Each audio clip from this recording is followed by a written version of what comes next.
dalam masa prapaskah ya Bapak Ibu. Jadi saya mencoba menyampaikan kebenaran firman Tuhan tentang masa prapaskah, tapi masih dikaitkan juga dengan materi kita tentang akhir zaman, di mana hari ini kita akan belajar tentang Gog dan Magog. Ya. Nah, sebelum kita masuk ke materi, mujizat yang ajaib yang dilakukan Tuhan sebelum dia ditangkap di Taman Getsemani dan kemudian dia berkorban bagi kita adalah dia membangkitkan Lazarus. Ya, biar saudara tahu bahwa proses membangkitkan Lazarus itu adalah di masa prapaskah, kalau yang kita anggap, kita beri istilah sekarang masa prapaskah. Dan itu membuktikan bahwa apa yang disampaikan Tuhan bahwa dia adalah kebangkitan dan hidup itu benar. Jadi dia bukan hanya menjanjikan kebangkitan kekal nanti pada saat dia datang kembali, tapi di detik-detik dia meninggalkan bumi ini, saudara, dia bangkitkan Lazarus. Dan Lazarus di sini kenapa dipilih yang paling hina, yang paling miskin, yang penyakitan? Itu ada maksudnya, saudara. Kan Lazarus itu kan paling miskin, betul ya? Dia makan dari jatuhan-jatuhan meja, terus juga tidak dipandang, saudara. Tapi justru Tuhan mengasihi Lazarus. Ya, kenapa Tuhan mengambil orang itu? Kenapa dia tidak bangkitkan orang lain? Itu simbol bahwa selayaknya kita tidak dapat itu kebangkitan. Kita semua ini sudah jatuh dalam dosa. Kita ini lebih parah dari Lazarus sebenarnya. Ya, lebih miskin, lebih penyakitan, lebih buruk dari Lazarus. Tapi hanya karena kita mau menerima Yesus, kita dibangkitkan. Amin. Boleh dilihat slide-nya. Saya perhatikan. Kita baca dulu dalam Yehezkiel pasal yang ke-38 ayat 1 dan selanjutnya. Saya sudah taruh di slide, tapi kalau slide-nya masih mempersiapkan diri, mari saudara buka Yehezkiel pasal yang ke-38 ayat yang pertama dan ayat sampai ayat terakhir. Jadi kisah atau cerita tentang Gog dan Magog itu adalah nubuatan dari Nabi Yehezkiel, yang kemudian nubuatan itu Yohanes mendapat penglihatan di Patmos dalam kitab Wahyu. Ya, kita baca bersama, atau saya baca buat saudara. Yehezkiel 38 ayat 1 dan selanjutnya, ini agak panjang. Firman Tuhan tentang Gog di tanah Magog. Datanglah firman Tuhan kepadaku, hai anak manusia, tujukanlah mukamu kepada Gog di tanah Magog, yaitu Raja Agung negeri Meseh dan Tubal, dan bernubuatlah melawan dia dan katakanlah, beginilah firman Tuhan Allah, lihat, aku akan menjadi lawanmu, hai Gog, Raja Agung negeri Meseh dan Tubal. Aku akan menarik engkau dan mengenakan kelikir pada rahangmu, dan membawa engkau keluar beserta seluruh tentaramu, yaitu pasukan berkuda, semuanya berpakaian lengkap, suatu kumpulan orang banyak dengan perisai besar dan kecil, dan semuanya berpedang di tangannya. Orang Persia, Ethiopia, dan Put menyertai mereka, dan semuanya dengan seluruh bala tentaranya. Bet Togarma dari utara sekali dengan seluruh bala tentaranya. Banyak bangsa menyertai engkau. Bersedialah dan bersiaplah engkau dengan semua kumpulan orang yang menggabungkan diri dengan engkau, dan jadilah pelindung bagi mereka. Sesudah waktu yang lama sekali, jadi jangan salah ya, jadilah pelindung bagi mereka. Ini tantangan Tuhan bagi yang Gog ini. Jadi bukan Tuhan yang jadi pelindung ya. Paham ya? Jangan salah. Jadi Tuhan menantang, kau hebat, jadilah pelindung bagi tentara-tentara tadi, orang Persia, Ethiopia, Put, dan segala macam. Oke? Ayat 8. Sesudah waktu yang lama sekali engkau akan mendapat perintah. Pada hari yang kemudian engkau akan datang di sebuah negeri yang dibangun kembali. Ini tentang Israel. Negeri yang dibangun kembali sesudah musnah karena perang. Dan engkau menuju suatu bangsa yang dikumpul dari tengah-tengah banyak bangsa di atas gunung-gunung Israel yang telah lama menjadi reruntuhan. Bangsa ini telah dibawa keluar dari tengah bangsa-bangsa, dan mereka semuanya diam dengan aman tentram. Engkau muncul seperti angin badai, dan datang seperti awan yang menutupi seluruh bumi. Engkau ini siapa? Gog dan Magog. Bukan Tuhan ya, jangan salah. Engkau beserta seluruh bala tentaramu, dan banyak bangsa menyertai engkau. Ayat 10, beginilah firman Tuhan Allah. Pada hari itu timbulah niat dalam hatimu, dan engkau membuat rancangan jahat. Engkau berkata, aku akan bangkit bergerak menyerang tanah yang kota-kotanya tanpa tembok, dan akan mendatangi orang-orang yang hidup tenang-tenang dan diam dengan aman tentram.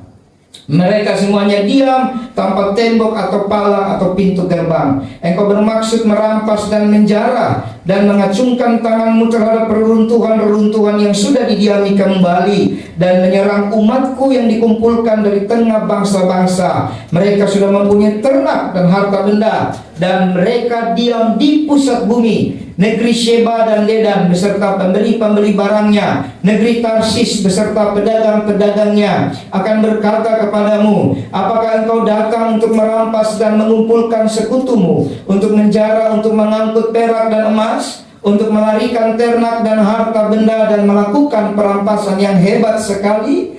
Sebab itu bernubuatlah, hai anak manusia, dan katakanlah kepada Gog, beginilah firman Tuhan Allah, ketika umatku Israel sedang diam dengan aman tentram, pada waktu itulah engkau akan bergerak dan datang dari tempatmu dari utara sekali, engkau dengan banyak bangsa yang menyertai engkau. Mereka semuanya mengendarai kuda, suatu kumpulan yang besar dan suatu pasukan yang kuat. Engkau bangkit melawan umatku Israel seperti awan yang menutupi seluruh bumi. Pada hari yang kemudian akan terjadi hal itu, dan aku akan membawa engkau untuk melawan tanahku, supaya bangsa-bangsa mengenal aku, pada saat aku menunjukkan kekudusanku di hadapanmu, di hadapan mereka, hai Gog. Nanti saudara baca selanjutnya ayat 17 sampai yang terakhir. Boleh dibuka materinya Bapak Ibu Saudara. Luar biasa. Jadi ternyata Bapak Ibu, bicara perang Gog dan Magog sudah merupakan nubuatan dari zaman Nabi Yeskiel. Jadi bukan yang ada di Wahyu saja. Kita orang gereja jarang sekali mempelajari Alkitab, tapi puji Tuhan kita gereja di tempat ini mau belajar terus. Jadi kalau nubuatan dari perjanjian lama itu pasti terjadi. Ya. Jadi perhatikan baik-baik tentang hidup kita. Jangan sampai Tuhan sudah berfirman, lalu nanti kita marah-marah. Mana firman-Nya, kan gitu. Lalu ketika keadaan terjadi, kita tidak siap. Next. Jadi saya perhatikan ini, saya mau baca dengan cepat karena penjelasannya nanti banyak. Semoga bisa sampai kepada hubungannya dengan kematian Yesus di kayu salib ya. Jadi di situ pada akhir kerajaan 1000 tahun, minggu lalu kita sudah belajar. Jadi pada akhir ya, ada ujian terakhir atau tantangan terakhir. Jadi di sini dikatakan ujian karena kita akan meninggalkan level itu. Kemana kita masuk level baru? Next levelnya apa? Dalam kerajaan surga. Betul ya? Jadi kenapa disebut ujian? Bukan pencobaan ya. Bagi manusia, karena iblis akan dilepaskan dalam jangka waktu yang singkat. Nah ini kadang orang mikir, kenapa iblis dilepaskan? Ya, karena memang dia akan dihukum selama-lamanya. Ya, waktu kerajaan 1000 tahun itu adalah waktu keemasan karena iblis dirantai. Betul ya? Mari kita sudah belajar, diikat dia. Tapi pada sedikit masa dia akan dilepaskan. Ada yang berkata sekitar 3,5 tahun masa terakhir daripada kerajaan 1000 tahun. Ada juga nanti di 7 tahun. Ya, saya pikir kita tidak perlu bahas itu di sini ya.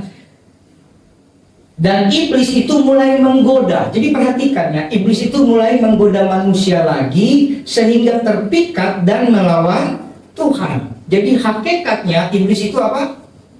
Penggoda. Jadi kalau ada yang terlalu suka menggoda atau yang istilahnya sekarang ngeprank, hati-hati. Jangan-jangan anak buahnya setan itu kan. Kan ada prank yang nggak manusiawi kan. Ada prank udah oma-oma bangkunya ditarik loh. itu jatuh. Itu saya sering nonton, mereka tertawa lagi saudara. Itu kalau kena tulang ekor lumpuh loh saudara. Ya kalau prank-prank biasa oke lah. Jadi yang suka menggoda ya, itu memang pekerjaan iblis. Jadi pada dasarnya iblis itu suka sekali. Dari Taman Eden dia goda siapa? Hawa. Jadi saudara ingat, segala godaan itu datangnya dari setan ya. Jadi kalau saudara melihat ada godaan-godaan, larilah cepat-cepat seperti Yusuf ya. Yusuf digoda sama istri Potifar, dia bukan mendekat, tapi dia lari ya. Nah, Wahyu 20 ayat 7 ada ayatnya di situ sampai 9 dikatakan. Jadi ini ayatnya, setelah masa 1000 tahun itu berakhir, iblis akan dilepaskan dari penjaranya. Jadi dalam kerajaan 1000 tahun iblis itu dipenjara, betul ya. Dan ia akan pergi menyesatkan bangsa-bangsa persis seperti dalam Yesaya 38. Datanglah firman Tuhan kepadaku, hai anak manusia, tujukan mukamu kepada Gog di tengah Magog, Yesaya tadi ya, dan bernubuatlah kepada Raja Agung negeri Mesek. Nanti kita sampai di situ ya. Jadi memang sudah dinubuatkan dari zaman Yesaya, di mana ribuan tahun dia tidak tahu, tapi dia sudah tahu akan terjadi kasus itu. Dan setan itu menyesatkan bangsa-bangsa pada keempat penjuru bumi ya. Sekalipun kompas itu 8, timur, tenggara, apa lagi? Timur, tenggara, selatan, barat, daya, barat. Ya itulah utara, timur, selatan ya. Secara mata angin, tapi hal umum dalam segala bangsa, bahkan kita Indonesia, 4 penjuru mata angin, utara, selatan, timur, dan barat. Jadi dia pergi ke 4 penjuru bumi, yaitu Gog dan Magog, dan mengumpulkan mereka. Jadi setan ini yang membangkitkan. Setan siapa yang kemarin kita sudah bahas ya? Naga, iblis, Satannya yang membangkitkan ya. Gog dan Magog, nanti kita sampai. Gog itu tokoh, Magog itu wilayah. Setan itu yang akan membangkitkan Gog dan Magog dan mengumpulkan mereka untuk berperang. Jadi tujuannya sudah jelas, berperang. Jadi kalau masih ada orang Kristen pergi kepada setan, bertanya kepada dukun, wah berarti nanti dia jadi musuhnya Tuhan, karena sudah pasti dia kumpulkan. Kalau orang tidak dalam Yesus ya kita mau komen, kita doakan bertobat. Tapi yang saya sedih, banyak orang Kristen masih punya opo-opo kan. Padahal setan itu yang mengumpulkan nanti ya. Dan jumlah mereka sama banyaknya seperti, nah garis bawahi ayat ini, banyaknya seperti, nah kau mau sembunyi di mana? Gak bisa saudara. Jadi jangan bikin solusi dari kepanikan. Sama seperti sekarang Indonesia lagi heboh, katanya tergelap, katanya susah, pada lomba-lomba beli emas. Kau pikir kau bisa selamat gara-gara kau beli emas? Itu nanti masa kesusahan itu, orang-orang yang menyerbu umat Tuhan banyaknya seperti pasir di laut. Kau sembunyi di mana? Hanya di hadirat Tuhan kita bisa sembunyi. Nggak bisa saudara. Ini gara-gara ada nubuatan-nubuatan, ya ampun. Kalau hanya orang yang bisa beli emas yang selamat, maka kita-kita yang tidak punya emas, Bapak pendeta saudara ini jual emas, maka saya tidak selamat dong. Iya kan? Saya untuk melayani Tuhan kita jual emas. Cincin kawin loh.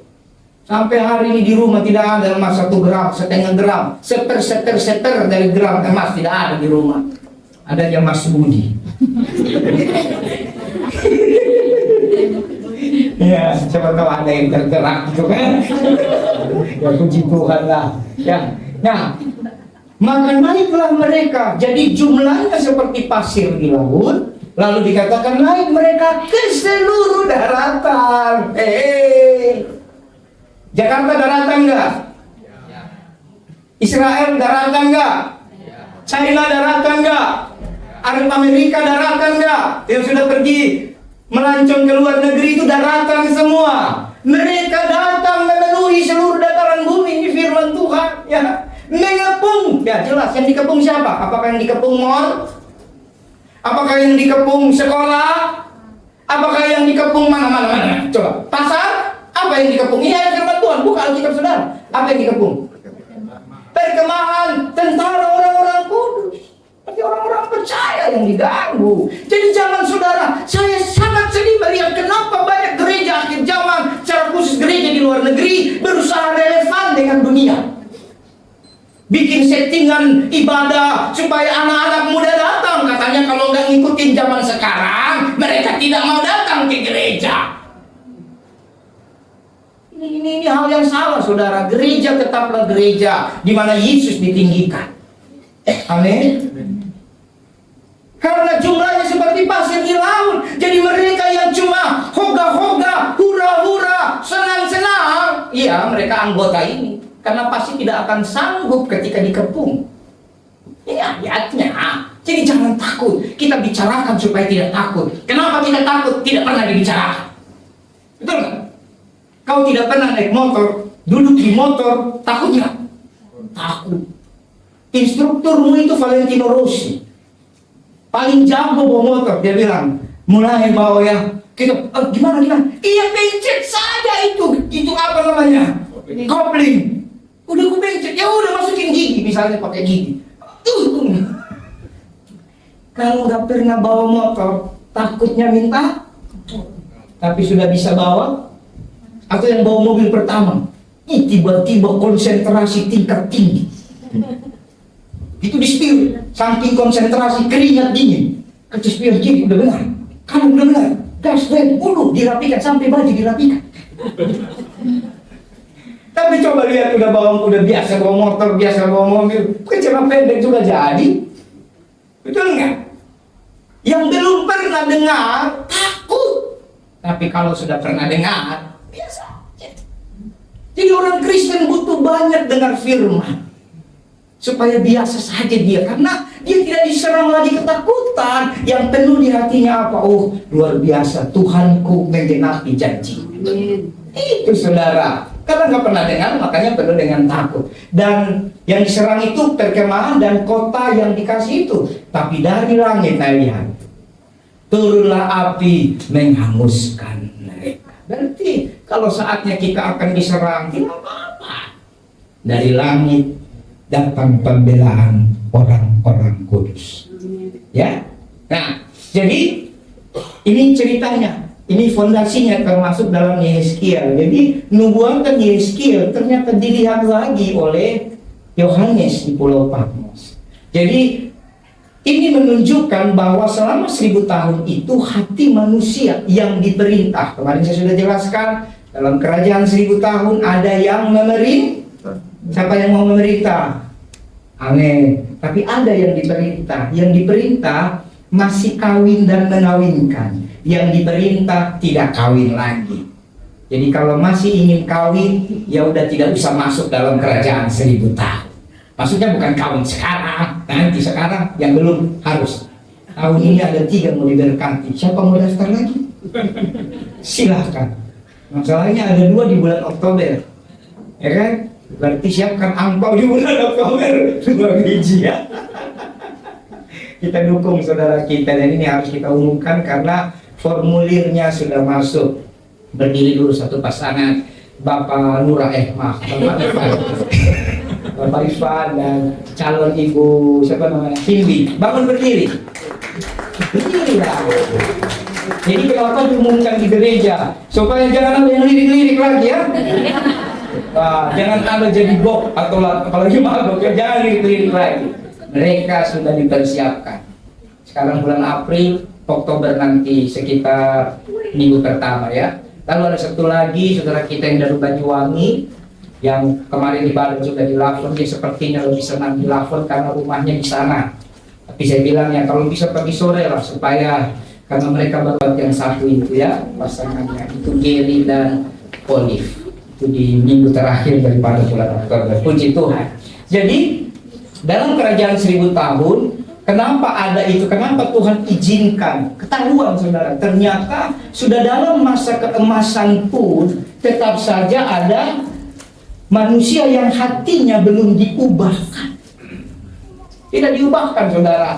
Tunduk kepada Kristus hanya secara lahiriah saja. Apa yang kita lihat sekarang di gereja yang ya macam-macam, secara khusus saya komen di luar negeri saudara, itu lahiriah saja. Ya. secara, dan Alkitab sudah catat, secara jasmani mereka lakukan, tapi hati mereka jauh daripada Tuhan. Kemudian jumlahnya sangat banyak. Ya, tadi kita baca seperti pasir di laut. Terus melambangkan kejahatan iblis melakukan perlawanan kepada Tuhan. Next. Klik lagi. Ya, ini sedikit pemahaman ya supaya saudara terbuka. Gog dan Magog pertama sekali disebut dalam kitab Kejadian 10, bahkan jadi jauh dulu. Jadi tahu dulu sejarahnya. Kejadian 10 ayat 2. Keturunan Yafet ialah Gomer, Magog, Madal, Yawan, Tubal, Mesek. Jadi kita baca ada Tubal dan Mesek di kitab Yeskiel ya, dan Tiras ya. Yafet adalah anak bungsu Nuh. Dari kata Yefet artinya membuka. Nah, ini punya makna. Memang dia yang membuka rantai itu. Rantai di penjara kerajaan 1000 tahun ya. Nah, anak daripada Nuh itu ada Sem, Ham, dan Yafet yang keluar dari Bahtera. Nah, Sem itu secara singkat ini ya, bahasa aslinya Shem, artinya nama. Jadi Shem itu artinya nama, dan itu merujuk kepada induk keturunan Mesias. Jadi dari yang Nuh itu sepertiganya ternyata keturunan Mesias, betul ya? Lalu ada Ham, nama asli di sananya namanya Ham. Saya tidak bikin tulisan Ibraninya ya, karena laptopnya tergumulan. Artinya panas, ya. Dan ini banyak lagi, tapi saya ambil satu. Ham itu adalah bapa Kanaan, bapa leluhur banyak keturunan seperti Mesir, yang kemudian tanah Kanaan diberikan kepada orang Israel, kepada Abraham. Berarti sepertiga lagi itu daerah perebutan. Sepertiga keturunan daripada Mesias, sepertiga tanah yang direbutkan. Lalu ada Yafet yang membuka. Gog dan Magog berarti seperti itu memberontakan. Mirip seperti pemberontakan di surga. Berapa yang memberontak? Sepertiga malaikat di surga. Ya. Nah, Gog dan Magog disebutkan lagi dalam Yeskiel 38 dan 39 dan Wahyu 20 ayat 8 yang kita sudah baca. Gog itu raja agung, bahasa Ibraninya Rosh. Banyak yang menafsirkan Rusia. Rosh, Rusia. Dengan keadaan yang terjadi sekarang, dia adalah seorang tokoh atau nama tokoh, ya. Magog nama negeri, asal atau anak kedua dari Yefet dari 7 bersaudara. Nanti saudara kapan waktu kita belajar soal keturunan-keturunan. Jadi kadang kita baca di Alkitab ada ayat yang membuat pusing kan. Inilah silsilah Yesus Kristus kan gitu ya.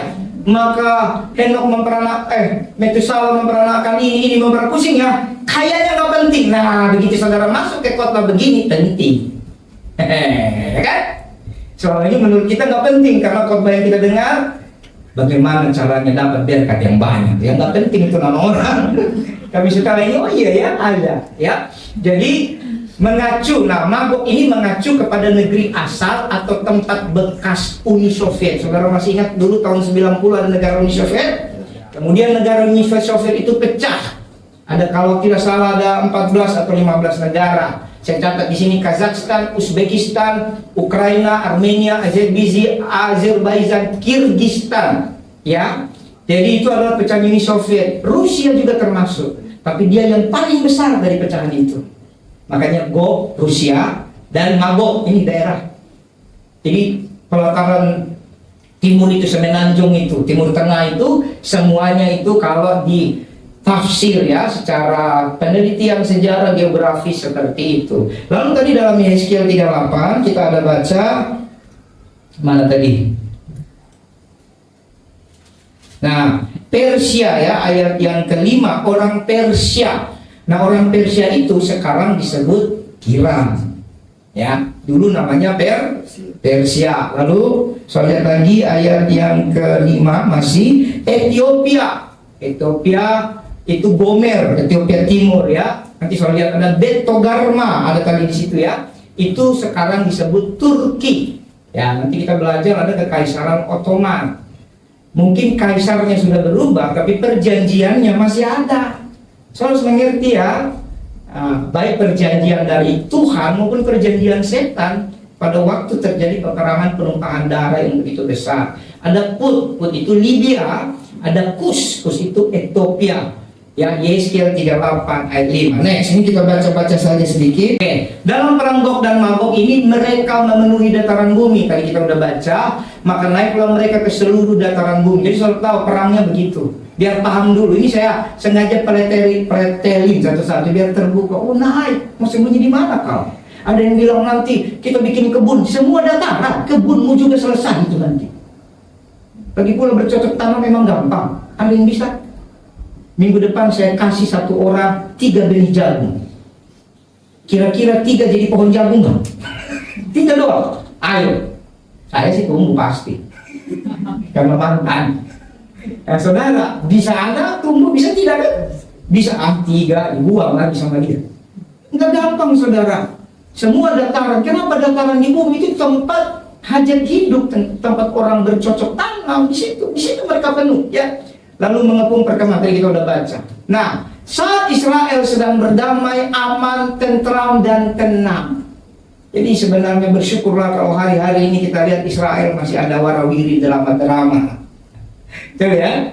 Karena nanti Gog dan Magog datang pada waktu semuanya damai, aman, dan tenang. Ayatnya di situ ya, Yeskel 38. 8 dan 11. Sesudah waktu yang lama sekali engkau akan mendapat perintah. Perintah dari siapa? Setan yang dilepas itu, yang dinubuatkan dari zaman Yeskel tadi ya. Pada hari kemudian engkau datang di sebuah negeri yang dibangun kembali. Israel sedang membangun semuanya ya, sesudah musnah karena perang. Ya, Israel sudah perang. Nanti kita baca atau belajar sejarah ringkas Israel supaya ngerti Israel dulu dengan Israel sekarang sama nggak ya. Suatu bangsa dikumpul dari tengah-tengah banyak bangsa, bla bla bla. Bangsa ini telah dibawa keluar dari tengah-tengah bangsa dan mereka semuanya diam dengan aman tentram. Israel rohani pikirannya pengen aman tentram nggak? Secara rohani kita ini orang Israel, betul ya? Kita pengen aman tentram nggak? Ya. Ada nggak di sini yang tidak pengen aman tentram? Nggak ada. Berarti waktu aman tentram bersiaplah. Halo, next. Lanjutan 3. Gog dan Magog sebagai simbol musuh kerajaan Allah. Mereka memerangi Israel lengkap ya. Jadi perang ini perang lengkap. Jadi di akhir zaman ada 2 perang yang kita hadapi. Kemarin kita sudah bahas. Yang pertama perang Harmagedon ya. Dan sekarang di masa akhir nanti ada namanya perang Gog dan Magog ya. Perang Gog dan Magog ini tentaranya lengkap ya, pasukan berkuda, pakaian lengkap, perisai ada besar ada kecil, serta pedang. Ini simbol yang terbaik. Jadi segala daya upaya manusia melawan Allah, apapun termasuk teknologi, itu salah ketik ya. Jadi teknologi itu segala daya. Ya ada video cuma kalau diputar lagi nanti lama. Sekarang robot yang persis seperti manusia sudah dibangun habis-habisan. Nah, nanti boleh Isen kirimkan video yang aku kirim nanti kirim. Kalau sempat diputar, ada di situ. Persis kayak manusia. Ya, ada robot yang sudah bisa salto, sudah bisa break dance. Kalau kita bukan break dance, break bones. Kalau break bones, patah tulang. Gue yang bikin apa kesel maksudnya. Mereka bisa semua, hebat itu robot. Nah kenapa manusia itu pengen sekali bikin robot? Manusia itu tanda tidak mau percaya bahwa Tuhanlah yang sanggup menciptakan makhluk itu yang disebut manusia. Mereka pengen menggantikan Tuhan. Oke, manusia pintar, tapi tujuannya buat apa? Ya, perhatikan baik-baik. Kan harusnya manusia saling memberkati. Dengan adanya robot, manusia tidak saling memberkati. Manusia kehilangan berkat kan? Orang tidak bisa bekerja lagi, betul nggak? Betul nggak? Sekarang sudah mulai kan di pabrik-pabrik atau di perusahaan factory padat karya sudah digantikan. Yang tadinya manusia menjadi robot, mesin. Di satu sisi oke, itu teknologi bagus. Tapi di sisi lain, terus manusia yang tadinya kerja mau makan apa? Apalagi akhir zaman kasih manusia semakin dingin. Tidak ada yang saling memberi. Bersyukur di Bukit Rema setiap kali kumpul makan. Jadi ajaklah orang-orang di luar sana, kalau kamu kehilangan kasih, datang Bukit Rema, aman terkendali. Kumpul dikit, makan. Lama dikit, kopi. lama dikit Gojek. Semua dicoba. Ya baik saudara, artinya itu namanya memakai teknologi untuk mengasihi manusia. Tapi banyak orang memakai teknologi bukan itu, tapi tanpa disadari. Kan nanti dibilang akan diperintah. Mungkin sekarang masih maksudnya baik, tapi pada waktu setan itu dilepas, maksudnya sudah tidak baik. Karena ada yang memerintah mereka. Paham ya? Ya, terus Yeskiel 38 ayat 4, aku akan menarik engkau dengan mengenakan kerikil pada rahangmu, ya, dan membawa engkau keluar beserta seluruh tentara, pasukan berkuda, pakaian lengkap, orang banyak, perisai besar itu. Jadi semuanya saudara. Jadi kira-kira waktu Yesus dalam Efesus 6, kenakanlah seluruh selengkap senjata Allah. Pernah baca? Hebat enggak Tuhan? Karena dia tahu kita akan berhadapan dengan mereka yang punya perisai besar dan kecil, punya pedang. Tuhan juga kasih enggak? Kasih. Apa itu selengkap senjata Allah? Apa coba? Ketopong keselamatan, itu helm. Nanti kita belajar di hari Jumat datang enggak? Apalagi ikat pinggang kebenaran, perisai iman, perisai itu magen bahasa aslinya. Ya, ada apa? Baju jirah, toraks, baju jirah keadilan, kasut kerelaan memberitakan Injil, pedang. Berarti Tuhan kasih, bukan Tuhan tidak kasih. Kenapa dia kasih? Sekarang pertanyaannya, kenapa Tuhan kasih? Karena ini akan datang. Oleh, bisa paham ya? Jadi jangan lain-lain ya. Tapi ada orang cocokologi, kok pedang roh dijual lagi, di MOI sana dijual. Harganya 2.500.000. Pak pendeta yang berdiri saja tidak bisa beli itu.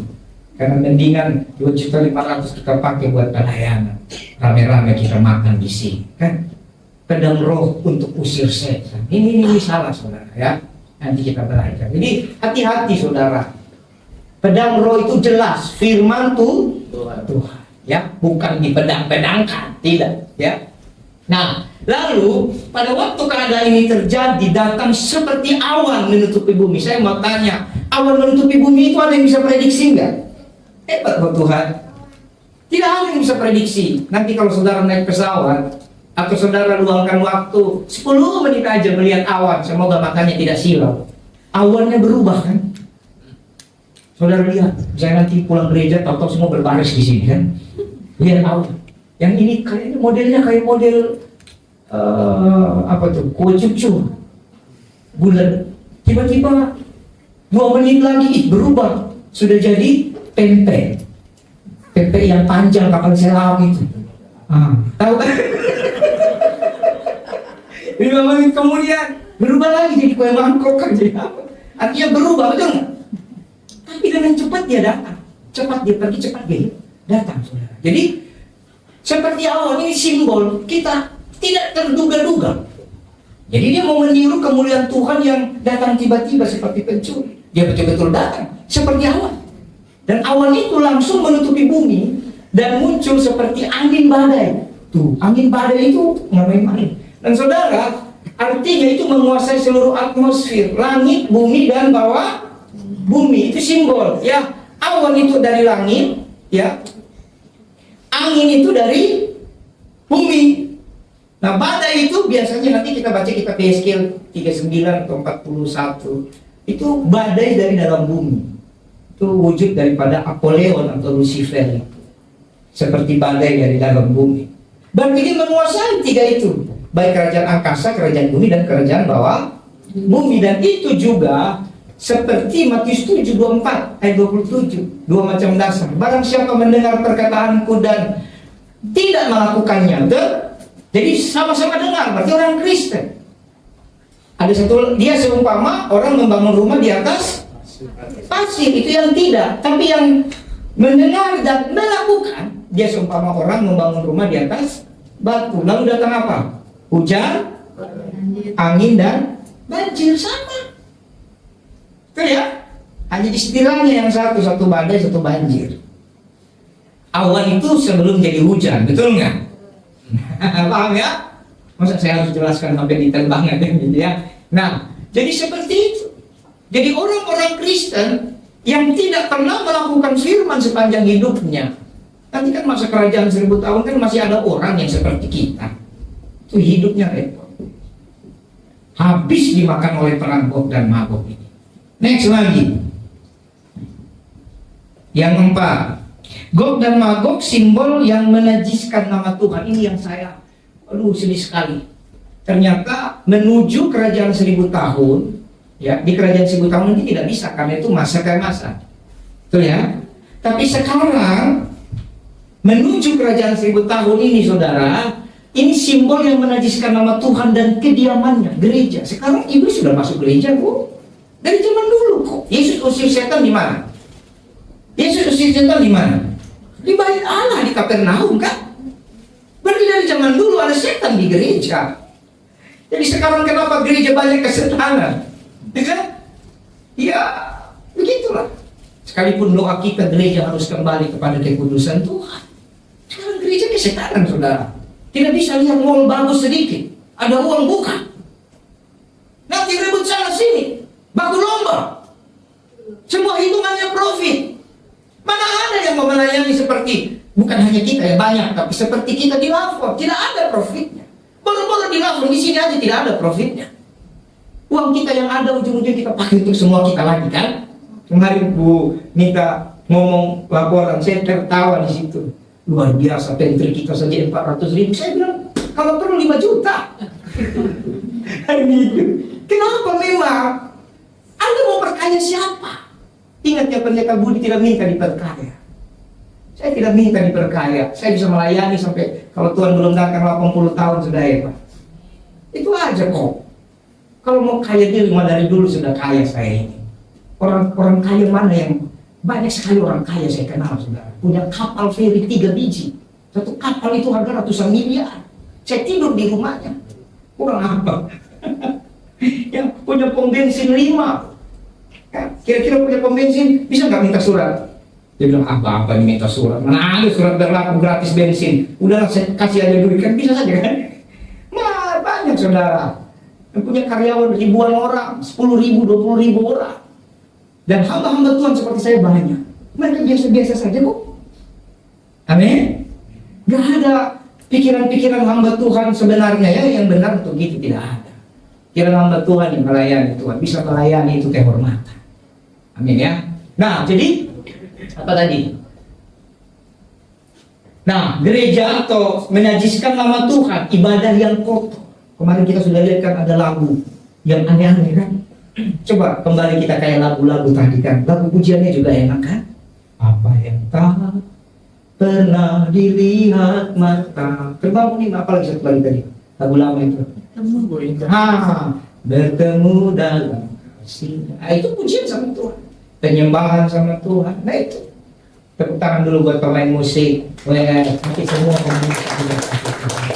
sederhana tapi hadirat Tuhan. Pelan-pelan mulai mengalir di rumah Tuhan. Kalau mengalir di rumah Tuhan, pujian itu terngiang-ngiang di telinga jemaat, di hati. Pulang dia ada pergumulan, pujian itu keluar. Gitu. Itu aja kok. Golnya mau apa sih? Mau sehebat apa saudara? Banyak orang lebih hebat. Tapi hadirat Tuhan bukan bicara hebat. Ya. Jadi najis nih, LGBT, God is a guy katanya. Bukan najis kan? Atau menurut saudara itu bukan najis. God is a guy. God is a lesbian. Masih ada videonya? Boleh? Oh, guy apa gay? Apa gayung? Itulah. Guy, gay, gayung, terserah. God is a lesbian. Pendeta saudara, untung masih di luar negeri. Dan danannya, coba masih ada nggak video? Nah itu, bayangkan pendeta Budi khotbah begitu lah.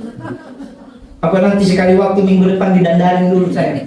Masih mau saudara dengar khotbah saya? Hah? Kalau masih normal ya tidak mau lah. Tapi kalau saudara mau berarti terlepasan kita. Berarti ada yang salah.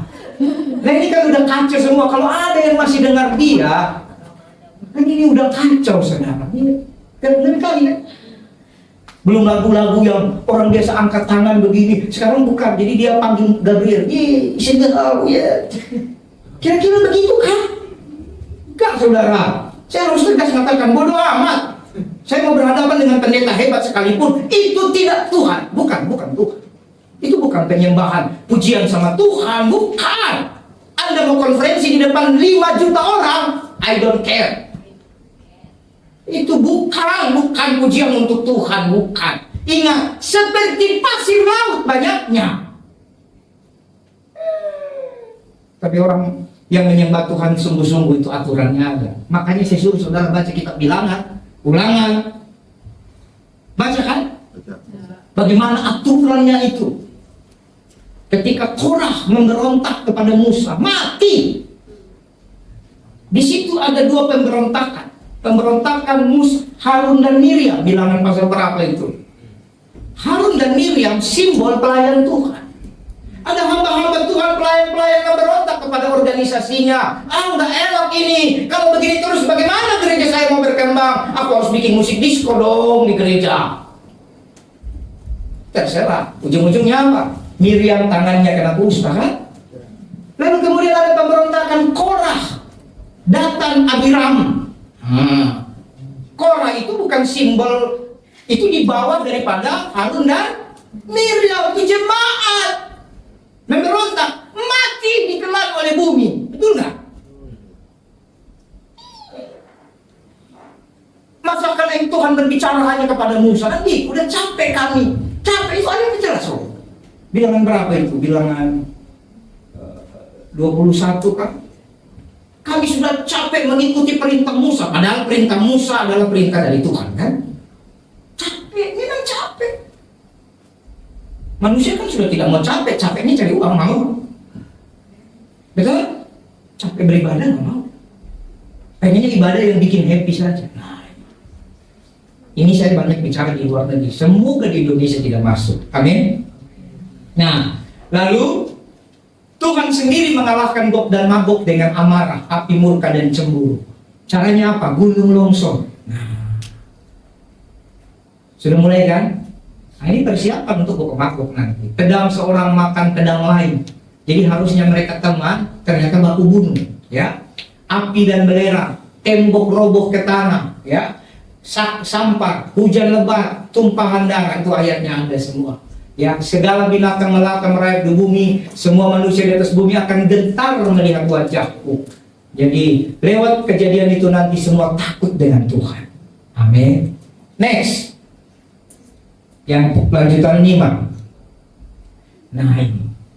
Jadi ini penghiburan di dalam Yehezkiel 39. Sekalipun kita dikepung, tapi lihat mereka pasti kalah. Katakan amin. Bilang sama temanmu, mereka pasti kalah.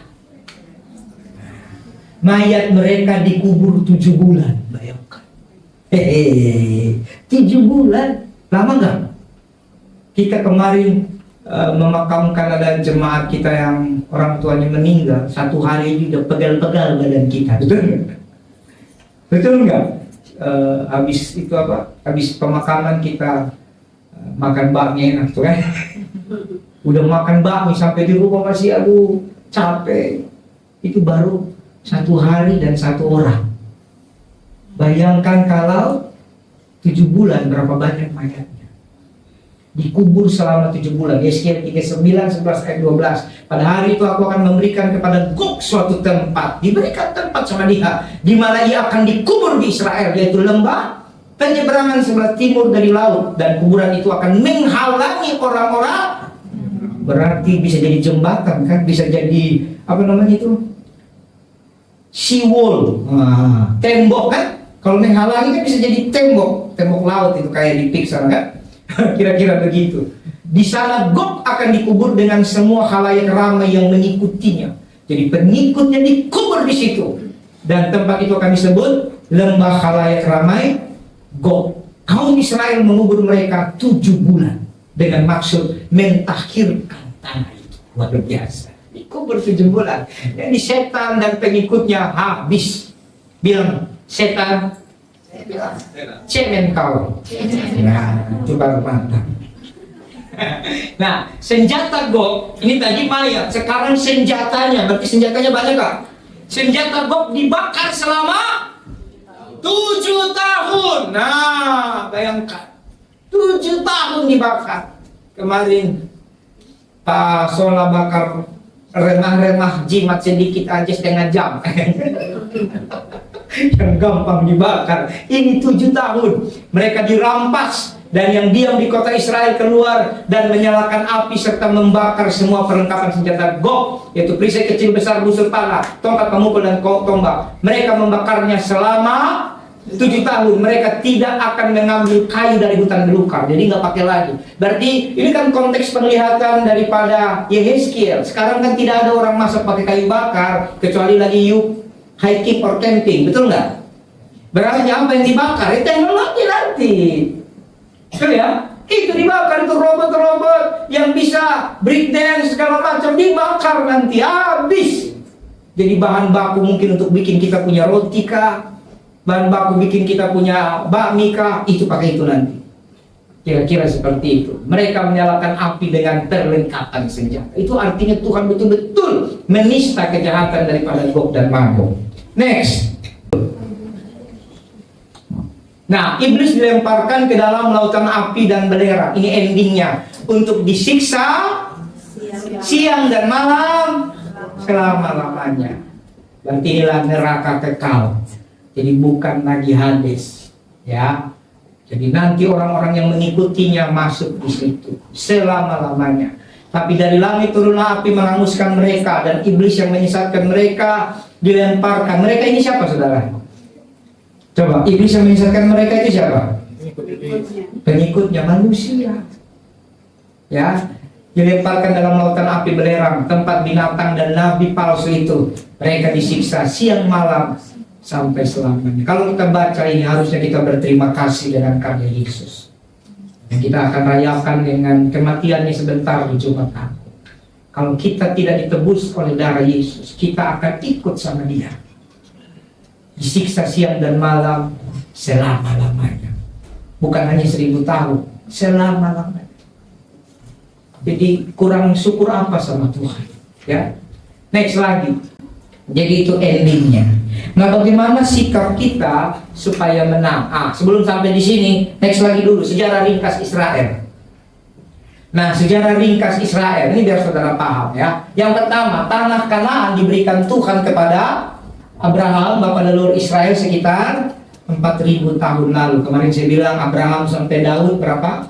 Kurang lebih 2000 tahun. Dari Daud sampai Yesus kurang lebih 2000 tahun. Dari Yesus sampai kita hari ini 2000 tahun. Tadi sudah 6000 tahun, ya. Jangan dibahas, Pak, sekarang 2025. Bodoh amat. Kau tambah sendiri lah, berarti 6025, suka-sukamu lah. Kan gitu, terserah kau lah. Kalau kau lebih pintar silahkan saja. Ini kan kira-kira, ya. Jadi perjanjian itu kurang lebih seperti itu. Raja Daud mendirikan Yerusalem sekitar sebagai ibu kota. Jadi ibu kota Israel itu Yerusalem sebelum pecah jadi 2, Israel Utara dan Selatan, ya. Sekitar 3000 tahun lalu. Ya, biar paham dulu, ya. Tahun 721 SM itu sebelum Masehi, Israel Utara ditawan oleh Asyur. Ya, jadi pecah. Ya, Israel Utara dan Israel Selatan. Ini kan ringkas, ya. Kalau pretelin ini kita seminar 3 hari. Ya. Jadi Israel Utara itu yang ibu kotanya Samaria ditawan oleh Asyur. Jadi ini juga biar tahu kenapa perempuan Samaria tidak bercakap dengan Yesus.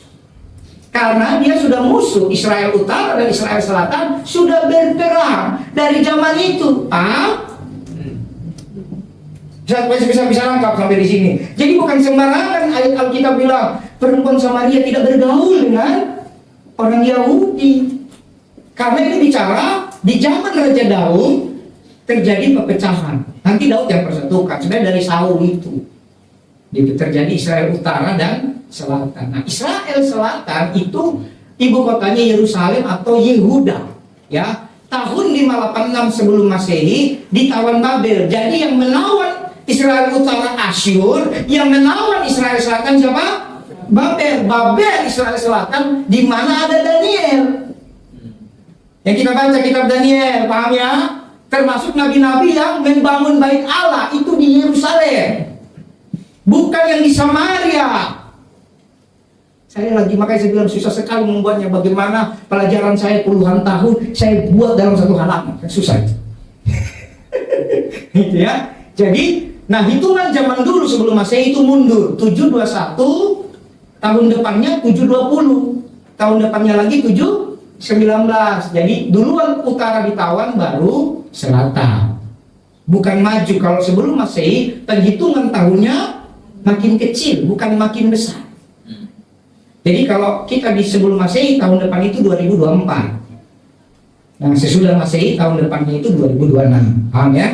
Jadi hitungan mundurnya begitu. Nah, waktu Yesus lahir di Israel, dijajah oleh Roma. Jadi kelahiran Yesus terjadi dalam masa penjajahan Roma. Dan tahun 70 Masehi, bukan sebelum Masehi, Yerusalem itu sudah hancur. Jadi setelah Yesus lahir, Yesus hidup, Yesus mati kurang lebih tahun 40 sampai 45 Masehi. Lalu beberapa puluh tahun kemudian Yerusalem itu hancur. Sampai sini mudah? Nah, orang Israel terserak ke seluruh dunia. Nah, itu kalau saudara pernah dengar dulu penjajahan Hitler ya, dibunuh, pembantaian itu apa namanya itu? Bukan apa pembantaian itu, pembunuhan itu? Genosida. Itu dia. Nah, jadi lalu abad ke-7, 70 Masehi sama nggak dengan abad ke-7? Beda. Abad ke-7, satu abad 100 tahun. Berarti kurang lebih tahun 600 ke tahun 700 ya. Abad ke-7 kekhalifahan Islam menguasai tanah itu. Tanah mana? Yang hancur tadi ya. Mendirikan Dome of the Rock. Nah, ada satu di Israel itu ada dua gedung yang persis. Satu namanya Dome of the Rock, satu namanya Masjid Al-Aqsa. Yang membedakan Dome of the Rock kubahnya emas, gold. Yang satu Masjid Al-Aqsa kubahnya biasa, abu-abu. Di tanah yang sama tapi beda wilayah. Jadi di sini Dome of the Rock, mungkin sebelah sana itu Masjid Al-Aqsa. Persis ya. Jadi Masjid Dome of the Rock 691 sampai 715 Masehi disebut juga oleh orang Yahudi Tempel Maun atau Gunung Kuil ya, atau juga kubah batu. Kalau orang Arab bilang kubah As-Sakrah. Nah, itu ada namanya ya, baca. Dan Masjid Al-Aqsa 638 Masehi. Beda ya, beda tahun ya. Didirikan oleh Umar bin Khattab, sahabatnya Nabi Muhammad, saudara kita itu. Pernah dengar Umar bin Khattab? Nah, dia yang mendirikan Masjid Al-Aqsa pada waktu Isra Miraj itu. Bahkan dipercaya di Masjid Al-Aqsa itu ada tempat pijakan Nabi Muhammad, kepercayaan mereka. Ya. Nanti kalau saudara mau lihat silahkan. Ada yang mau ke Israel? Nah, silahkanlah, bayar sendiri. Nah, Umar bin Khattab itu khalifah Islam kedua setelah menaklukkan Levant. Paham dulu, Levant. Bilang temannya, lidahnya biar Prancis dikit. Levant. Bozu. Levant. Nah, Levant itu adalah wilayah luas yang mencakup berbagai negara. Jadi paham, biar jangan dengar berita di TV sepihak saja. Jangan cocokologi. Orang Kristen harus pintar. Karena goal kita adalah iman kepada Tuhan ya. Levant itu wilayah luas mencakup berbagai negara seperti Israel, Palestina, Lebanon, Suriah, Yordania, daerah yang kaya dan penuh sejarah yang merupakan tempat pertempuran dari dulu dari berbagai kerajaan. Paham? Nah, next lagi. Mulai terbuka kan? Kalau nggak terbuka ya tonjok saja. Biar pecah dia.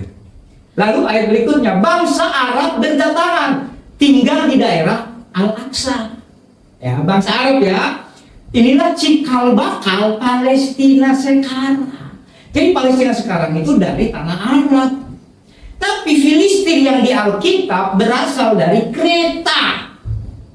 Ada yang punya Hyundai Kreta? Kita serbu dia hari ini. Jadi bukan milik mobil.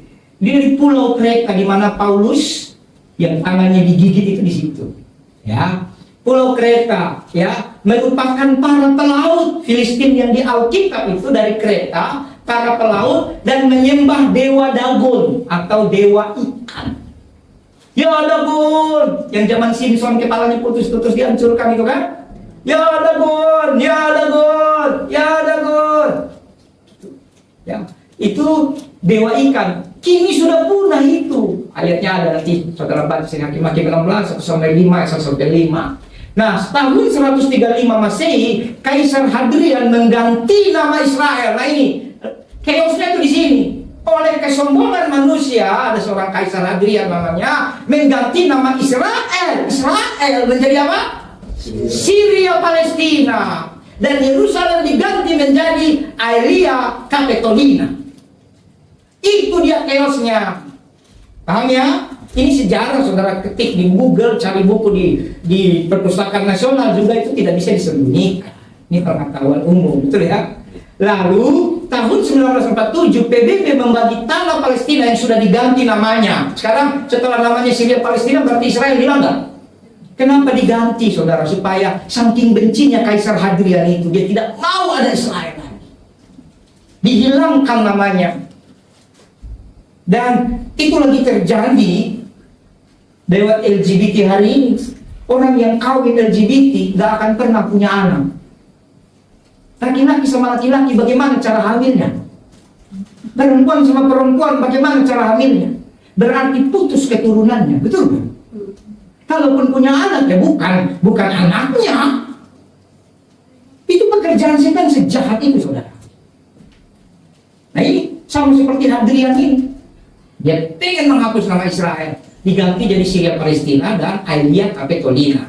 Nah, PBB karena ini muatan politik, saudara, dibagi jadi Arab Palestina dan Yahudi Palestina. Oke. Lalu Yasser Arafat zaman dulu Perdana Menteri Palestina, apakah itu Presiden Palestina, memakai kata Palestina yang disebut PLO secara politik, dan Arab melawan Israel dikaitkan dengan Filistin. Dia ini biar keoknya. Jadi Filistin dan Palestina itu berbeda, ya. Padahal cikal bakal orang Palestina sekarang adalah bangsa nomaden padang pasir. Di Indonesia dulu ada nomaden, tapi nomaden hutan. Kalau ini nomaden padang pasir. Dewa kunonya disebut dewa bulan, Moon. Makanya nggak bisa mereka di Indonesia, karena di Imlek jadi kue bulan. Ya kan? Mereka cuma bisa di sana. Di Asia nggak mampan dia. Di Asia lihat bulan jadi kue bulan, selesai ente. Ya, nah. Jadi itu sedikit ringkasnya. Tahun 67 Israel merebut tanah Yordania. Perhatikan, Israel merebut lagi dari tanah dari Yordania. Jadi tanah itu direbut dari Yordania. Yang tadi itu Levan, paham ya? Wilayah Yerusalem. Dan ada juga jalur Gaza. Jadi Yordania dan jalur Gaza beda. Jalur Gaza direbut dari Mesir. Nah, bukan dari Palestina. Orang Palestina sampai hari ini sudah merdeka atau belum? Jadi kita jangan mengikuti berita-berita orang yang tidak ngerti, saudara. Sekalipun dia televisi besar, belum tentu beritanya benar. Kamu mendengar berita dari luar membuat kau takut, panik, khawatir dan segala macam. Tapi kalau kau mendengar berita dari surga, kau buka Alkitab dan hatimu jadi damai. Betul ya? Semua buku, semua apapun, termasuk apa yang saya paparkan hari ini, itu berisi pikiran manusia. Betul nggak? Contoh buku apa? Saudara suka buku apa? Saya punya buku All About the Angel, tebal. Penulisnya, saya lupa bisa kemarin itu, Rianto Tosin. Saya punya buku Benny Hinn, Good Morning Holy Spirit. Ya, Welcome Holy Spirit, Anointing, itu Benny Hinn punya. Saya punya buku Benny Hinn 5 atau 6, banyak itu bukunya. Tapi buku itu adalah isi pikirannya Benny Hinn. Tapi waktu kamu baca Alkitab, ini bukan isi pikiran, tapi ini apa? Pribadinya Tuhan. Amin. Isi pikiran memang mewakili pribadi seseorang, tapi pribadi lebih luas dari isi pikiran. Maka itu kita baca Alkitab. Kalau nggak bisa baca, dengar voice-nya. Kalau nggak bisa lagi, suruh orang yang baca. Suruh anakmu baca, suruh suamimu baca. Setiap hari loh kami naik mobil, kami senang. Kalau kami naik mobil berarti satu hari bisa 10 pasang. Karena tadi saja kita 3 pasang. Nanti pulang mungkin 2-3 pasang. Nanti di rumah baca lagi. Harus. Ngerti nggak ngerti, apalagi orang lagi baca yang ada bikin rusuh dia. Kalau ada nama-nama lucu dia sebut ulang-ulang. Lagi baca. Tapi lucu pi. Ya tidak apa-apa. Daripada yang dia dengar ajib kan. Apa ce. Daripada dia dengar itu tidak bawa dia ke surga. Ngerti tidak ngerti, mending dia dengar. Nanti yang pusing tiba-tiba kokonya baca, suaranya mulai mendayu-dayu karena gas semakin kencang. Saya tinggal teriak, volume. Oh, naik lagi kan itu. Naik lagi. Apa-apa. Ini enak di kepala keluarga. Bapak-bapak boleh tiru saya. Di kendaraan suruh istri dan anakmu yang baca, aman kau. Nanti jalan pulang, coba tes. Berdoa sebelum baca, 1 menit nggak nyampe. Tuhan, kami mau baca Alkitab. Terima kasih Tuhan, kami bisa baca Alkitab dengan cara yang sangat gampang. Buka pikiran kami dalam nama Yesus. Amin. Yang nyikir istri sama anak, terima kasih kan. Matius 1 pasal, gantian anaknya. Kalau anaknya 3, nah yang anaknya 4, berarti minimal 5 pasal di mobil. Nah kalau naik motor pakai Excel, bisa. Jangan kalah sama saya. Amin. Tes nanti dalam perjalanan pulang, minimal kalau yang jauh, minimal 4 pasal saudara dapat. Cuma kan kadang kita nggak mau. Kita lebih mau apa? Di mobil itu happy-happy, betul nggak? Habis happy-happy berantem. Sampai di rumah, pulangkan saja aku. Jadi lah. Terlalu happy jadi berat. Nanti di rumah baca, jadi enjoy baca. Jadikan firman itu sesuatu yang kamu suka cita. Nah, jadi terus. Nah, tahun 1948, tanggal 14 Mei, Israel merdeka. Ini secara PBB ya. Orang Yahudi yang terpencar 19 abad, berarti kurang lebih 1900 tahun kembali ke Israel. Israel dulu pada waktu itu tahun 48 berjumlah sekitar 400.000. Sekarang data dari PBB, saya searching itu sekitar 9 juta orang. Hebat ya? Nah, Israel dulu dalam Alkitab dan sekarang berbeda dalam pandangan gereja di seluruh dunia. Jadi gereja memahami beda. Bisa dilihat dari bahasa, agama, dan budaya. Agama Israel bukanlah Kristen, melainkan Yudaisme ya. Kesalahpahaman ini yang bisa, perhatikan. Gara-gara kesalahpahaman ini bisa mengakibatkan perang besar. Ya. Tahun 1517 sampai 1918, seperti 400 tahun, Kekaisaran Ottoman Turki tadi pernah menguasai Palestina. Sebelumnya ada Asyur, ada Babilonia, ada Persia, ada Yunani, ada Romawi, ada Arab Fatimiyah, ada Turki, ada tentara salib. Beda lagi ya, tentara salib bukan Israel. Jangan kebanyakan nonton. Jadi yang kau isi di otakmu cuma yang kau tonton. Halo? Kadang-kadang yang sekarang ini saya kasih contoh. Pernah lihat foto perjamuan terakhir? Saya mau ajar saudara nih. Mejanya lurus nggak? Yesusnya duduk di mana? Tengah. Saya tanya itu sumber dari mana? Dari Da Vinci. Dari pelukis Leonardo Da Vinci. Dalam adat Israel tidak pernah ada acara perjamuan di meja lurus. Makanya jangan terlalu banyak nonton. Nonton sambil baca Alkitab. Nonton sambil baca bukti-bukti. Mejanya itu L. Dan Yesus dan tuan rumahnya itu siapa? Petrus. Itu di ujung, bukan di tengah. Makanya gara-gara Leonardo da Vinci muncullah film The Da Vinci Code kan?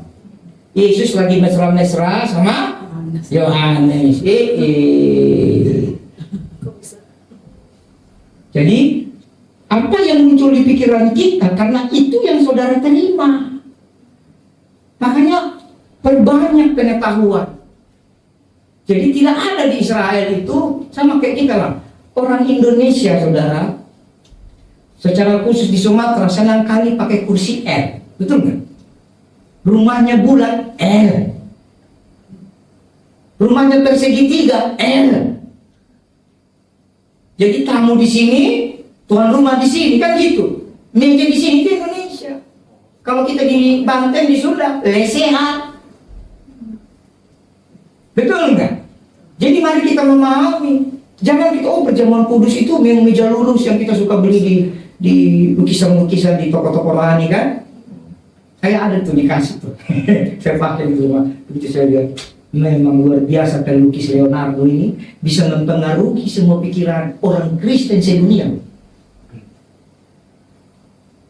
Nanti kalau saya nonton film The Last Supper baru ngerti mejanya itu L. Nah di film The Last Supper itu mejanya tidak lurus. Nah, lalu konteks pembasuhan kaki nanti selama ini yang di otak kita apa? Nah, kita luruskan. Nah, jadi tahun pernah diganggu oleh Asyur, Babilonia, dan jadi tentara salib itu bukan Israel. Selama ini kita pikir perang salib itu tentara Israel itu satu komunitas lagi, kelompok lagi yang sebenarnya sedang mencari tempat untuk mereka bangun negara. Paham ya? Jadi bukan Israel itu, bukan. Ya, bukan ya. Nah, terus 1918 baru kemudian Inggris berkuasa di wilayah ini, sehingga wilayah ini menjadi perebutan tanah suci bagi Yahudi, Kristen, dan Islam. Luar biasa, itu sejarahnya. Jadi tapi terlepas dari itu, karena di Alkitab dicatat jelas nama-namanya, berarti secara harafiah memang nanti akan terjadi. Jadi kita harus memaknainya baik secara harafiah maupun mungkin simbol rohani. Dan tempatnya memang mungkin di sekitaran wilayah itu. Bagaimana cara mengumpulkan semua? Sekarang lihat saudara, satu kasus saja gara-gara media sosial semua bisa tahu. Bahkan ada orang lebih pintar daripada yang mengalami kasus. Gara-gara apa? Media sosial. Katanya ada kasus A, kasus B, kasus C, segala macam lah. Saudara pasti sudah banyak dapat berita itu. Nah ini bukti, nanti orang bisa emosi kan? Nanti pasir laut banyaknya, tinggal klik. Semua kerilis, betul? Semua datang semua. Nah bagaimana kita menghadapi itu semua Bapak Ibu? Naik ke atas. Sikap kita, supaya kita menang, tetap sukacita, ya, tetap tidak pernah memikirkan yang aneh-aneh. Saya catat dengan singkat di sini ada 3. Yang pertama, tetap teguh menghadapi penderitaan. Buka Matius 16 ayat 21. Nah ini kaitannya dalam masa prapaskah. Saudara lihat Matius 16 ayat 21 sampai 18. Pemberitahuan pertama tentang pemberitaan ya. Sejak waktu itu Yesus mulai mengatakan kepada murid-muridnya bahwa ia harus pergi ke Yerusalem. Tadi kita sudah baca ya. Nah Yerusalem di sini, Yerusalem yang sudah dijajah Kaisar Roma. Makanya ada di bawah pemerintahan Pontius Pilatus. Berarti sudah bukan lagi Yerusalem yang zaman Daud, apalagi zaman yang sebelum-sebelumnya itu saudara. Jadi sudah terjadi perpecahan di sini. Yerusalem sudah di tahun 70 nanti menunggu kehancuran ya, dan menanggung banyak penderitaan. Ini saya sampaikan karena dulu murid-murid bilang begini, "Guru, apakah engkau yang akan datang, yang akan memulihkan Yerusalem?" Mereka memahami Yerusalem dalam konteks kota saat itu. Padahal di Alkitab nubuatan di Wahyu, Yerusalem baru, langit baru dan bumi baru. Minggu depan kita sampai ke situ, langit baru dan bumi baru. Tapi kalau minggu depan lagi, karena minggu depan kita merayakan Paskah ya. Jadi banyak penderitaan dari pihak tua-tua, imam kepala dan ahli Taurat, lalu dibunuh dan dibangkitkan pada hari yang ketiga. Jadi bagaimana kita menang saudara? Yesus tahu dia akan segera dibunuh. Yesus tahu dia harus pikul salib. Tapi yang harus dia pegang adalah teguh. Teguh waktu menghadapi segala penderitaan. Penderitaan yang tidak kita ketahui itu enak. Saudara tidak tahu ban motor saudara bocor, itu enak. Tapi kalau saudara tahu ban motor saudara bocor, tapi saudara harus hadir ibadah, itu ibadah itu goncang hati kan. Aduh, habis ibadah siang lagi, dorong motor lagi, betul? Tapi kalau nggak tahu, ibadah tetap aman, betul nggak? Karena saudara tidak tahu. Tahu-tahu ke parkiran, ya bocor. Kayak kapan hari itu ya? Udah semangat mau janji ketemu orang pelayanan. Jam sekian, oke Pak, pas. parkir satu tempat, kok kempes. Wah, mobil bisa didorong nggak? Nggak bisa didorong mobil, saudara. Lihat pakunya besar sekali. Terpaksa WhatsApp, Pak, sepertinya janji akan mundur sekitar 1 jam. Kenapa? Ban bocor, Pak. Itu pas lebaran kemarin, tukang tambal ban juga tidak ada. Semua lebaran, paku dan paku saling memaafkan. Saya juga bingung. Untung ada apa namanya, pompa darurat. Pompa darurat aja bikin badan keringat. Kita pompa darurat, nyala dia. Buru-buru cari untuk dipom bensin. Jadi kalau kita tahu sudah ada penderitaan, kita nggak terlalu worry. Tapi kalau kita udah tahu seperti Yesus, dia tahu dia akan mati, saudara. Yang menyiksa dia siapa? Tua-tua yang dihormati, imam-imam, agamawi, ahli Taurat yang tahu firman, itu yang siksa dia. Kira-kira bisa teguh nggak? Harusnya tidak. Tapi Yesus teguh. Katakan amin. Karena dia tetap teguh, makanya dia menang. Jadi kita untuk menang di akhir zaman, ada penderitaan apapun tetap teguh. 1 Korintus 10 ayat 13. Pencobaan-pencobaan yang kamu alami adalah pencobaan coba teman-teman, biasa. Yang benar, sambil senyum, biasa. Jadi tidak ada lagi di sini menganggap pencobaan itu luar biasa. Semuanya biasa. Nggak makan 3 hari? Biasa. Belum bayar tagihan? Biasa. Dompet tipis? Biasa. ATM lupa PIN? Biasa. Apa lagi? Macam-macam, semua bilang biasa. Itu Alkitab bilang biasa. Karena kalau kau bilang luar biasa, maka kekuatanmu tidak ada. Itu poinnya. Pencobaan yang kamu alami biasa. Tidak melebihi kekuatan manusia. Apabila kamu dicobai, Tuhan adalah setia. Ia akan memberikan kepadamu jalan keluar, sehingga kamu dapat menanggungnya. Jadi biasa. Saya makanya ada di sini pencobaan yang tidak dapat ditanggung, kan? Kalau nggak dapat ditanggung, kan mungkin nggak bisa bergerak, saudara. Semua bisa tanggung, kan? Jadi nanti tagihan-tagihan saudara catat saja. Tapi jangan kasih saya, bayar sendiri. Catat saja, kalau mau kasih saya boleh, kita doakan. Amin. Tapi bayar sendiri, saya cuma berdoa. Yalah, saya nggak bisa bayar juga. Amin. Jadi Bapak Ibu biasa. Makanya tetap teguh, biasa. Nggak ada yang luar biasa. Di bawah kolong langit tidak ada yang baru. Yang dulu pernah ada, sekarang akan ada lagi, dan nanti akan ada lagi. Cuma berubah istilah saja. Amin. Tidak ada yang baru. Ya, tagihan sebesar apapun. Waktu Salomo bangun bait Allah, tagihannya lebih besar daripada tagihanmu. Salomo bangun bait Allah itu, perak tidak ada harganya. Tahu artinya tidak ada harganya? Kalau bisa emas. Tapi ada beberapa yang harus perak, kan begitu. Itu artinya tidak ada harganya. Jadi semua bait Allah itu disalut dengan emas. Di PIK saya pernah lihat ada satu rumah, satu temboknya emas. Keren kan? Saya lihat, ini tembok kok mengkilap. Saya pegang-pegang. Apa ya? Tiba-tiba tuan rumah datang, senyum-senyum. Kenapa? Ini kuningannya. Kuningan matamu, katanya. Karena udah dekat kan. Iya mas, apa? Emas ini, waduh. Satu tembok. Jadi kayak dari aset sampai sini. Emas di ruang tamunya. Luar biasa, pakai teknik gitu. Mungkin ada Bu Monik yang tahu caranya. Dicongkel itunya, semennya, masukin emas. Terus saya tanya, bagaimana supaya tukang tidak bisa korupsi? Ya dijagalah. Setiap kali dicoel kita jaga.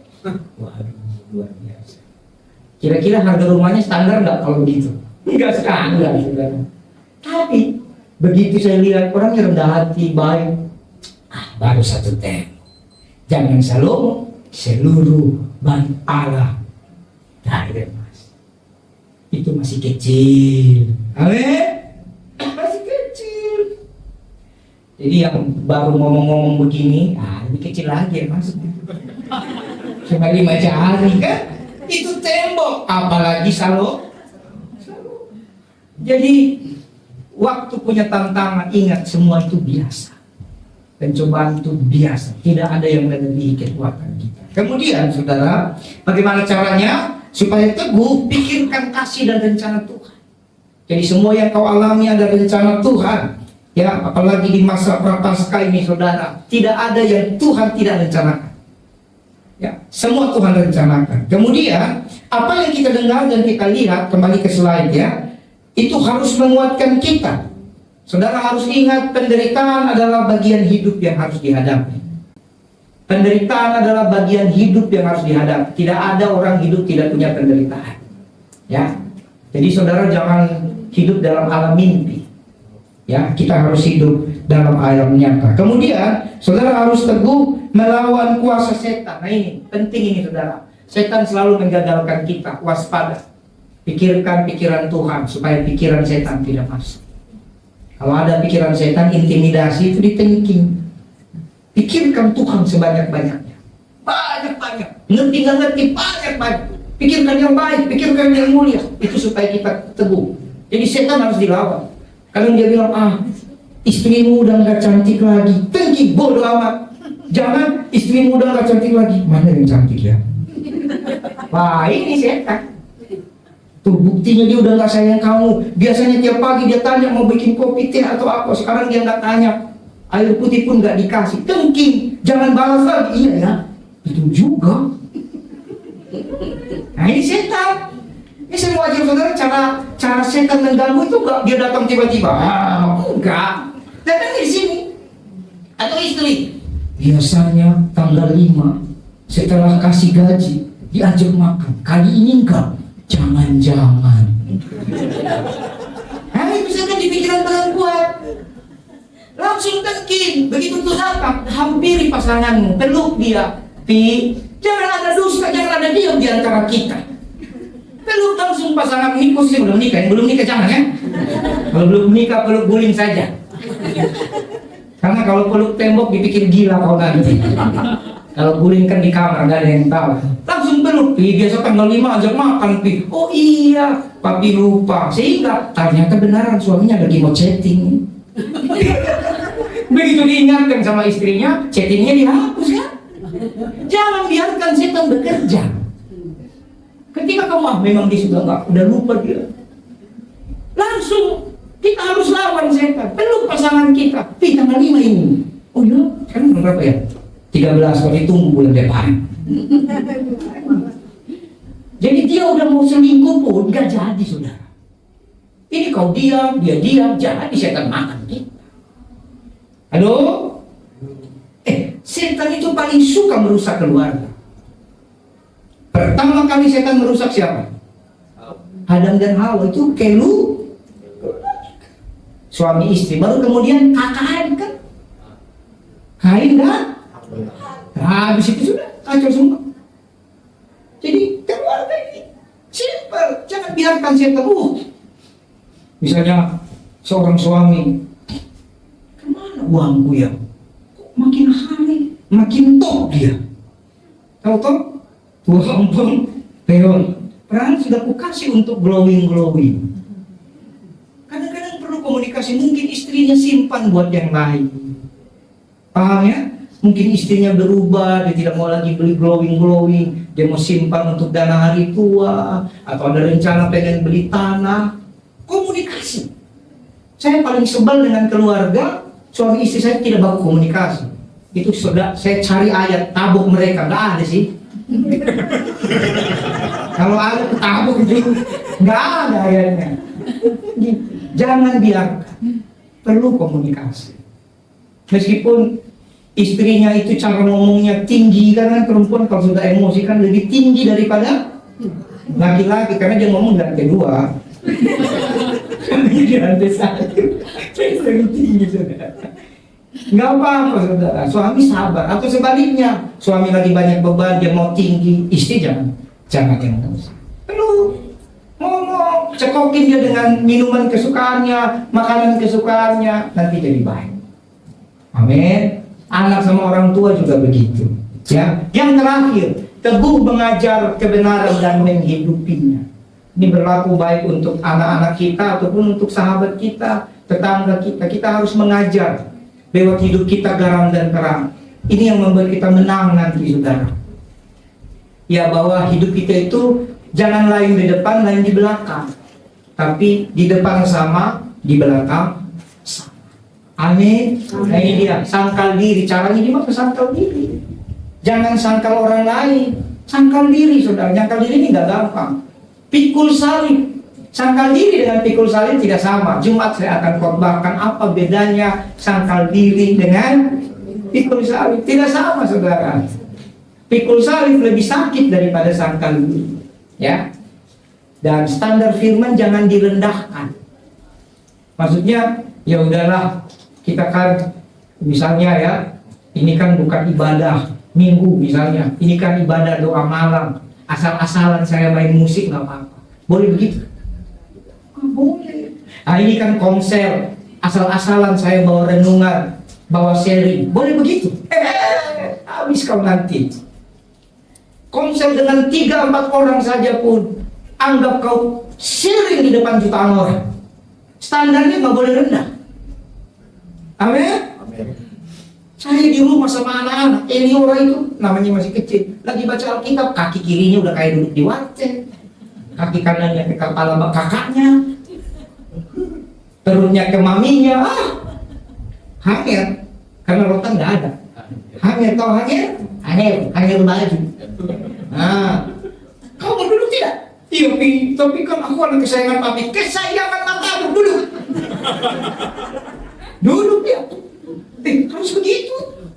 Berapa lama sih? Nanti main dari pagi sampai ngaji di gereja sudah main kan? Nggak ada habis-habisnya main. Baca Alkitab cuma berapa lama sih? Duduk paling juga. Nggak ngerti juga, tapi dia duduk. Dia baca paling 1-2 ayat, 3 ayat kan? Pada mulanya adalah firman. Nanti yang capek kakaknya, maminya kami 2 pasal, 1 pasal. Ngerti nggak ngerti tidak apa. Jadi standar tidak boleh rendah. Gara-gara di rumah cincailah, dia masih kecil, nggak boleh begitu. Amin. Doa, usahakan pakai baju yang bagus. Saya pernah punya dengar kesaksian seorang pendeta, sangat sederhana itu. Saya tidak tahu apakah beliau masih hidup atau tidak karena dia di luar kota. Waktu itu saya ketemu dia sudah umur hampir 80 tahun. Setiap kali ketemu, sopan sekali pakaiannya. Lalu pas ikut acara doa, saudara, padahal peserta udah kayak pembicara dia. Jas lengkap, dasi, baju putih. Luar biasa, saya merasa dihargai kok. Lalu selesai acara, dia suka cerita, diajak saya ke rumahnya. Cuma di depan, saudara. Anak-anaknya udah merantau, rumahnya dari kayu dipan. Makanya gereja di Jakarta ini, aduh, ayolah. Keluarlah dari tembok kenyamananmu, betul nggak? Dia melayani orang di kampung, saya tumpang tangan di kepalanya, saudara. Itu banyak luka-luka. Ternyata kenapa luka? Jarang sekali keramas pakai sabun. Kadang keramas itu pakai sabun rinso. Karena di atas gunung, makan minum tidak susah, saudara. Jemaat kasih makanan. Tapi kan rinso nggak bisa dibayar pakai singkong kan? Sampo nggak bisa dibayar pakai ayam. Kalau mau jual dulu ayamnya, jadi uang baru beli. Tuh. Lalu dia ajak saya nginap di rumah itu. Nginap loh. Saya suka cita. Di temboknya itu setengah papan, setengah rumbia itu bambu itu. Nginap di rumahnya, saudara. Karena kalau turun capek, saudara. Masih pelayanan di situ. Nginap di situ, pagi-pagi berdoa. Saya pikir ini bapak kenapa sibuk sekali? Ternyata dia cuci muka, sikat gigi. Setiap kali dia mau doa pagi, dia harus pakai baju kemeja khotbah. Saya terharu. Saya tanya kenapa? Tidak apa-apa anak muda. Bapak memang dari dulu begitu. Saya menghormati Tuhan yang saya jumpai. Saya harus pakai baju terbaik. Mungkin cuma 3-4 potong. Kadang kita, saudara, baju terlalu berpotong-potong. Terlalu banyak di lemari.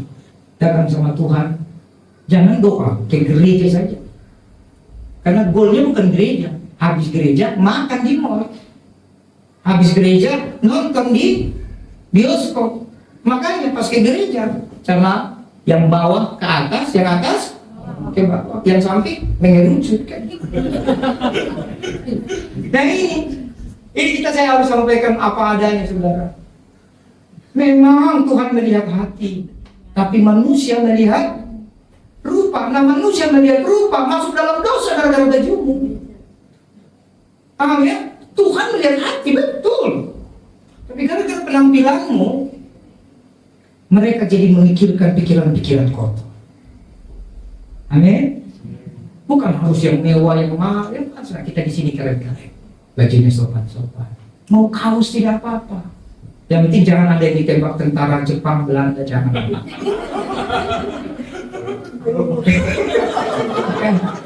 Mau ke meja silakan, gaun silakan, bagus semua.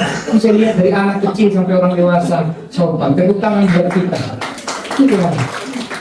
Celana, sepatu bebas lah. Jangan sampai ada loh saudara pakai apa? Kalau orang bule itu kaos kutang kan? Namanya itu apa? I can see. Oh, you can see, I can see. Namanya itu saudara, itu repot juga. Ya, kalau menurut saya sih itu harusnya area dalam rumah sampai teras lah ya. Bertamu pun jangan lah harusnya, apalagi ke gereja. Tapi ada orang bertamu juga pakai I can see. Nah ini saudara ya, jadi standar firman tidak boleh rendah. 3 hal ini ya, teguh. Bilang temannya teguh. Ya, tapi teguhnya untuk apa? Teguh menghadapi penderitaan, teguh melawan kuasa setan, teguh hidup dalam kebenaran. Ya, pasti saudara kuat dan benar. Jumat sekalian saya infokan, mari kita datang ya sampai malam. Nanti Sabtu kita lihat lagi apakah mau sampai Sabtu. Kalau saudara mau sampai Sabtu, puji Tuhan. Tapi minimal saudara kita semua datang di hari Jumat. Ya, dari Jumat itu kita datang sampai malam. Habis Jumat Agung kita sama-sama sekolah Injil liburan supaya pikiran kita dimerdekakan Tuhan. Kita belajar banyak tentang doa. Tuhan Yesus memberkati.